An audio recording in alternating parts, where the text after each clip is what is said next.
Hello everybody, and welcome back to some more League of Lore with PwngoreStormfiend.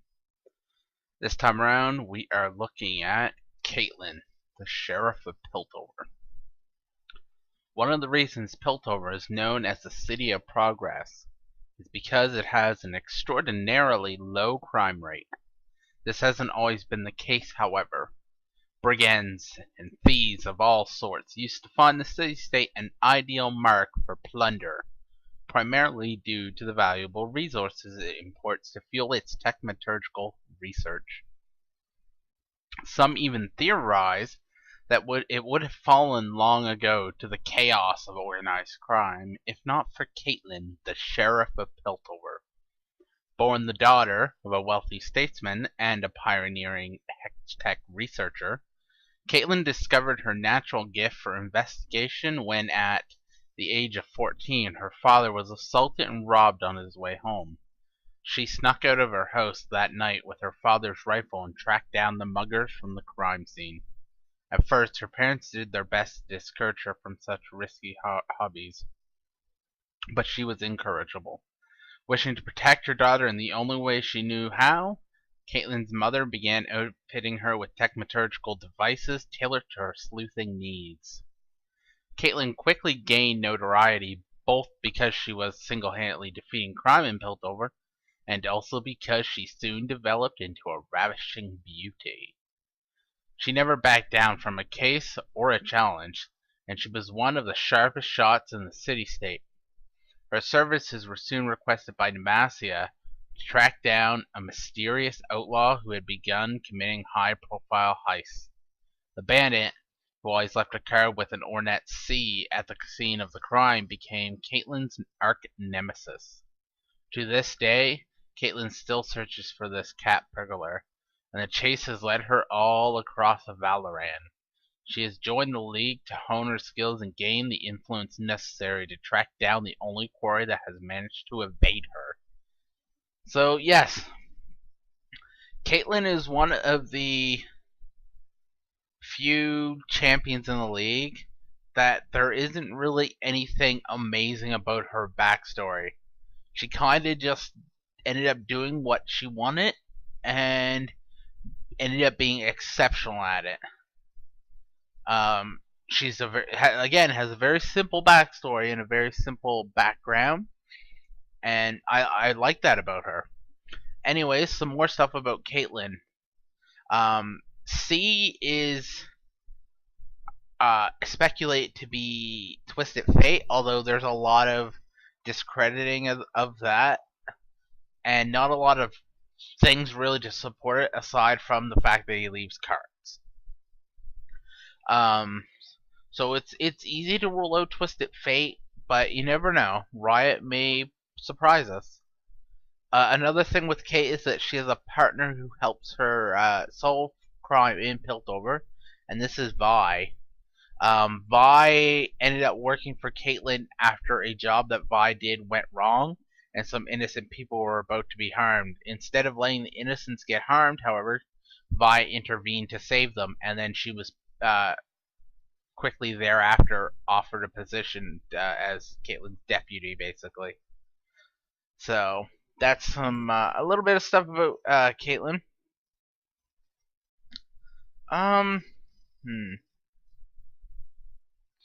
Another interesting fact is that the hermit on the Howling Abyss apparently knew Caitlyn's mother and comments that she looks like her. So there's that.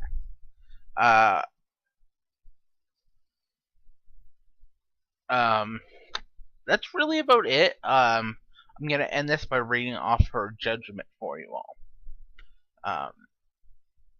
Caitlyn enters the great hall with a series of whirs and clicks as the lenses extending down from her hat adjust to allow her to study the space in meticulous detail. She has a long rifle slung over her shoulder, and she bears its weight so comfortably one would doubt she's ever without it. Her ensemble is as alive with activity of gears as it is revealing, both facets competing for attention. She takes the room in with the eye of an investigator, noting the placement of all objects. She scrutinizes the marble doors to the reflecting chamber with grim determination. Satisfied that she could analyze a crime scene there later if necessary, she pushes through the doors. The darkness weighed on her skin like dew after a long stakeout, cool and sobering. As if in response to the thought, she heard the light patter of rain on cobblestone behind her. Startled, she spun around too quickly, banging her elbow against something solid. The something was a grimy brick wall on which a sinewy creature reminiscent of the Baron Nashor was graffitied in glorious detail. With conditioned skepticism, her eyes panned from the wall down the long alleyway next to her. She caught a gasp before it left her throat. Resilience way. No matter how many hours she'd spent there, the place always gave her chills. Her gaze went to the sky, where she could see the spire of Constance Tower casting its familiar light out over the city, reminding Demacians never to slacken the grip on their ethical reins. Sadly ironic that the same tower allowed the fugitive of the mysterious sea to escape when he was so nearly within her grasp. She would recall every detail of the day on a whim. It sat in her memory, like a picture of a dead lover taped to a mirror, there to remind you of what you could have had. The pursuit began in the lobby of the Artificers Guild Hall in Demacia's crowded Honor Square. A student studying advanced technological wafer fabrication had, by chance, stopped at the guild in order to speak with Moraj Wassett about her requirements for guild entry. Wassett was some average Joe paper pusher who, unbeknownst to her and his superiors, had been ditching work early on Thursdays while he got, as he put it, elective stress therapy. Caitlyn had heard that line enough to know what that meant was something my wife and kids shouldn't know about. So much for Demacian's bastion of morality, although, in retrospect, he could have just been watching a late league match with a brew for how tightly wound the city-state had its people. In any case, the student happened to barge into his office and found his desk in disarray with the window open. She retrieved a supervisor who, concerned, contacted the local authorities. Caitlyn had been in town investigating the last enigmatic card that C had left. It was the fourth in a series of roughly identical cards he'd left at the scenes of all his heists. All of them bore only a single character, C. This one was left in place of the celestial crystal stolen from Freljord's Dervis Crystal Hall. She determined that he chose paper stock in slightly different shades to let her know which part of Valoran he planned to hit next. There was some meaning to the ink and font he used, but she hadn't cracked that yet. At the time, thanks to his earlier theft on the great sword of Milthorn from Demacia's royal palace, Caitlyn had deducted that he meant to show up there again, and she was speaking with the constable when the message came from the guild hall. She accompanied the constable there on a hunch, and when they arrived, the lobby was rife with security goons. The supervisor had been mindful enough to check the senior artificer's office, where Wassett had been provisioned with special access. When he got there, the office was in a similar state of chaos. Most importantly, the treasured and trusted and true helm of the Protector, which had been carried to Demacia years before by league champion Poppy, was missing from an open safe. It had been entrusted to the Artificers Guild for some kind of magical tune-up, and the guild monkeys had assured Caitlyn that the whole operation had been completely hush-hush. In the safe, another card waited, mocking her inability to decipher its clues. Security locked the building down immediately. Caitlyn was listening to the chief of security's recounting when she noticed one security officer who kept depriving her of a square look at his face. It was incidental enough to seem unimportant, but after 5 minutes of distracted glances, she decided to strike up a conversation.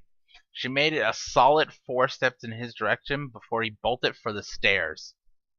She chased him up 10 flights of stairs, never breaking stride. She reached the roof just in time to see him swinging away on the line affixed to the top of the Constance Tower. As he swung, it was clear that he had calculated this escape to reach the roof of the Gilson's training hall. This was too close to let him slip away, so she leveled her rifle and took aim for a leg. Her quarry had slipped up this time, as he could not deviate from his path, and timing her shots was what Caitlyn did best. She pulled the trigger. In a flash, the perpetrator fell from the line. Caitlyn didn't understand. The bullet shouldn't have hit so soon. Time slowed to a crawl as she watched him descend through the air. She watched until he disappeared between the buildings and dashed back down the stairs. And here she was again, standing in Resilience Alley, where he fell. There was witnesses everywhere who saw him fall into the alley, and yet it was empty. No body, no blood, no explanation for how he could have survived, and nobody saw him leave. That night she sat there in the rainy dump of an alley for hours, searching for an answer. As though responding to her memory, a panel in the soaking cobblestone floor slid open. Caitlyn leapt back, jerking her rifle off her shoulder in practice motion, training it on the hole. A low chuckle echoed out from the darkness. "Tricky, aren't I?" a voice said. Caitlyn couldn't come to grips with the situation quickly enough. "Step out slowly." "Nah, I'm not going to do that." The voice was tinged with amusement. "I'll give you to the count of 3. If you aren't in plain sight and your hands up, I'm just going to use the muzzle flash from this rifle to light my way." Caitlyn was accustomed to overcoming obstacles. 1. "You won't do it. You don't have the 2. "You know if you shoot me, you'll never find out how I 3. Caitlyn pulled the trigger, but the gun clicked hollowly. "Why do you want to join the League, Caitlyn?" The voice was suddenly solemn. "I'll ask the questions here.